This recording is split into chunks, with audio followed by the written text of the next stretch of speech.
Professor Kindiki, in the recent past in this demonstration, two young men, Michael Kirunga Nyagodhie and another young man called Kevin Maganga, were shot dead in Nakuru. The family has been trying to get some information from IPOA. It is alleged that the IPOA is not receiving required information from the police service. This has posed a great challenge to IPOA executing its oversight mandate. If approved for this appointment, Honorable Kindiki, what steps will you take to ensure that the two institutions work seamlessly for the benefit of Kenyans? And secondly, how will you strengthen IPOA so as to execute its mandate? Secondly, Honorable Chair, is about urban criminal gang activities. In the urban areas, particularly in Nakuru, a criminal gang called Confirm, which by what the citizens claim has brought about 5 deaths in every month and hundreds of injuries. Maybe if you're approved and confirmed, what are the steps that you'll take to reduce the increase of criminal activities in urban areas, and particularly in Nakuru, specifically the confirmed criminal gang? Thank you, Chair. Professor. Mr. Speaker, on the first issue, the relationship between IPOA and the National Police Service is an ongoing conversation, and it's not unusual. It happens all over the world that the police and the bodies oversight them have normal institutional tensions.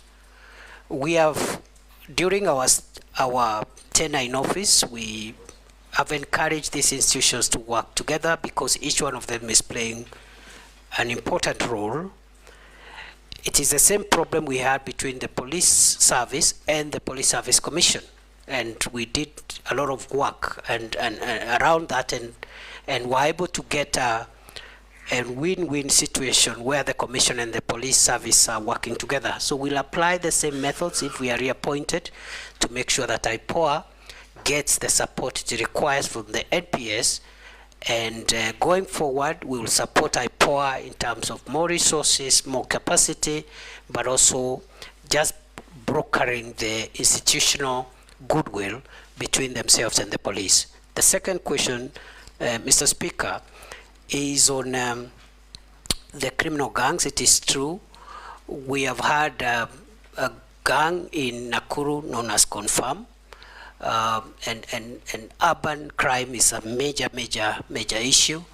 When I took over as CS for Interior, October 2022, there was a lot of gang violence and gang crime in Nairobi.